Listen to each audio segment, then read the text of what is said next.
রথযাত্রায় আমি দারুণ কিছু মিষ্টি রেসিপি আপনাদের সাথে শেয়ার করেছি। আজকে আবারও চলে এসেছি নতুন একটি মিষ্টি রেসিপি নিয়ে, যা সকলের ভীষণ প্রিয়।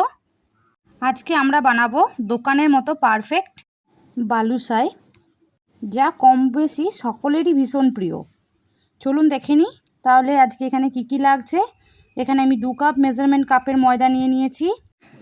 অল্প পরিমাণে দিয়ে নেব নুন, আর দিয়ে নিচ্ছি 3 ভাগের 1 ভাগ ঘি। ঘিটা দিয়ে ভালোভাবে ময়াম দিয়ে নেবেন। আর হ্যাঁ, এখানে আমি 1 চামচের মতো বেকিং পাউডার ইউজ করেছি।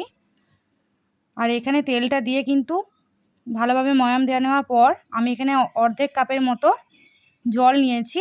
আর জলটা একটু একটু করে দিয়ে ময়দাটা ঠিক এরমভাবে মেখে নিতে হবে। এখানে কিন্তু ময়দাটাকে হাতে করে খুব জোরে জোরে প্রেস করে মাখা যাবে না, হালকা করে ময়দাগুলোকে শুধুমাত্র জুড়ে দিতে হবে।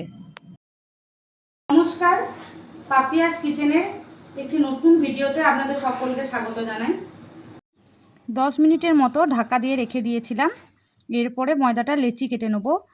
ময়দাটা যদি আপনারা এইভাবে মাখেন না, তাহলে কিন্তু আপনাদের বালুশাইয়ের যে লেয়ারগুলো হয়, তাহলে কিন্তু লেয়ারটা পারফেক্ট হবে। এই যে দেখুন, এইভাবে ছোট্ট ছোট্ট লেচি কেটে নিচ্ছি। এখানে আমার মোট 18টার মতো বালুশাই হয়েছিল 2 কাপ ময়দা দিয়ে। এই যে হাত দিয়ে এভাবে একটু ঘুরিয়ে নিয়ে এইভাবে হাতে করে চেপে চেপে মাঝখানে একটা গোল করে নিতে হবে। গোলটা কিন্তু একটু বড় করবেন, নাহলে তেলে দেওয়ার পর ফুলে অনেকটাই কিন্তু ছোট হয়ে যাবে। এই যে দেখুন কত সুন্দর হয়েছে দেখতে। এইভাবে আমি প্রত্যেকটাকেই বানিয়ে নেব। এটা বানানো কিন্তু ভীষণ সোজা, বাড়িতে আপনারা একবার হলেও ট্রাই করবেন, খেতে কিন্তু ভীষণই ভালো হয়। আর বাড়িতে থাকা সামান্য কিছু উপকরণ দিয়েও এটা বানানো যায়, আর সময়ও লাগে খুবই কম। সেটা আপনারা ভিডিও লেন্থ দেখে আশা করছি বুঝতে পারছেন। এই যে এভাবে পুরোগুলো বানিয়ে নিতে হবে। এই যে আমার এতগুলো বানানো হয়েছে। চলুন আজকে রান্নাটা বাইরে করা যাক। এখানে একটা গ্যাসে আমি কড়াই বসিয়ে নিয়েছি, তাতে তেল দিয়ে দিয়েছি। আর গ্যাসের ফ্লেমটা কিন্তু লোয়ে থাকবে। যদিও আমি এখানে একটু জোরে দিয়েছিলাম, বাইরে এত হাওয়া দিচ্ছিল, তেলের তাপটা ভীষণইভাবে কম উঠছিল। আমি এখানে বাইরে রান্না করব বলে গেলাম, এত সুন্দর হাওয়া দিচ্ছিল, তো পুরো বৃষ্টি নেমে গেল বলে আবার আমাকে ভেতরেই আসতে হলো। এখানে 1 কাপের মতো আমি চিনি নিয়েছি, আর 1 কাপের মতো জল নিয়েছি। আর তার উপর থেকে দিয়ে দিচ্ছি কিছু কেশর আর 2টো গোটা এলাচ ফ্লেভারের জন্য। আর এদিকে একটু একটু করে বালুশাইগুলোকে ভালোভাবে ভেজে নিচ্ছি। গ্যাসের ফ্লেমটা কিন্তু একেবারে লোতে রাখবেন, আমার নামাবার আগে একটু বাড়িয়ে নেবেন। ব্যাস, তাহলেই হয়ে যাবে। দেখুন এখানে আমার সব ভাজা হয়ে গেছে।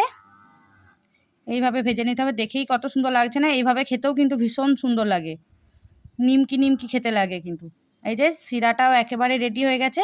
এখানে কোনো তার করা যাবে না শিরাটায়, শুধুমাত্র একটু আঠা আঠা ভাব হলেই নামিয়ে নিতে হবে। আর একটু গরম থাকাকালীন এই বালুশাইগুলোকে ওপর থেকে দিয়ে দিতে হবে। আর 5 মিনিটের জন্য ঢাকা দিয়ে রেখে দিতে হবে। তার মাঝে কিন্তু একবার করে উল্টে দিতে হবে।